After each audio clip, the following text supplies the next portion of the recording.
Hello, my name is Thomas Basombe. I'm a penetration tester at InfoSight Inc. and welcome to our YouTube channel. In today's video, I'm going to be covering Active Directory Certificate Services Escalation 8. And before going into the topic, I'd like to first go over what the implications and what happens when this attack is successful. You see, this attack takes advantage of the HTTP web enrollment template in order to allow an attacker to relay traffic via NTLM relay and get a domain administrator NTLM hash.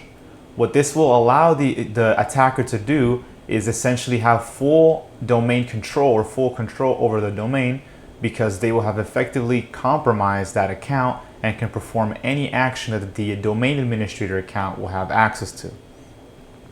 Let's move into the technical part of the video where I can show you this NTLM relay attack and show you how this attack looks when it's successful. Let's now begin the technical part of this video. If you watched our other ADCS Escalation 1 attack video, you'll know that the first step is to find the ADCS server on the domain. Once we've performed this, what we're going to do is run the tool certify in order to get the whole CA configuration. This is the output of certify here. And as you can see, what we're looking for is this output here, where it says next to Escalation 8 under Vulnerabilities, web enrollment is enabled and request disposition is set to issue. This informs us that we do have a HTTP web enrollment template and that it is vulnerable to Escalation 8. Now that we've successfully used certify in order to enumerate and find that there is a template vulnerable to Escalation 8, what we're going to do is use certify along with another tool called coercer to essentially perform an NTLM relay attack.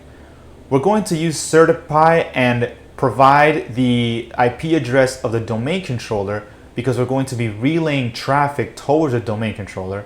And what we're going to use certify for is to coerce the domain controller into performing an SMB NTLM authentication against another machine and have it relay over HTTP towards the domain controller. This is a NTLM cross-protocol relay attack. Once this is successful, what you're going to be seeing here from the certify output is that we're going to get a .pfx, in this case a lab-dc.pfx, lab-dc being the host name of the domain controller. What do we do with this .pfx? If you've watched our ADCS Escalation 1 video, you'll know that what we're going to do is request the NTLM hash of this .pfx. This is what the output looks like once we perform this. As you can see, it's requesting and saving the credential cache in a .c cache file, and it's outputting the NTLM hash here. And now we have an NTLM hash of a domain admin level account. What can we do with this NT hash?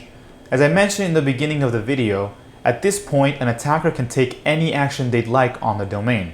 Once we have the permissions and once we've compromised a domain admin account, there are a variety of options that an attacker can use at this moment. And one such example is perform what's called a DC sync attack against a domain controller. And this is what that output looks here. As you can see, what a DC sync attack is essentially enumerating and printing out every single user's NT hash. This is evidence and proof that at this point we have compromised the domain, because we've acquired every user's NT hash and we can perform any sort of lateral movement and any sort of actions regarding any of these accounts. This domain is now compromised. Thank you for watching this video. Please check out our channel. We have other videos like this. They're bite-sized videos, each video dedicated to a different attack, and we'll show you what that attack looks like when it's successful and what the damages of a successful execution are. Thank you.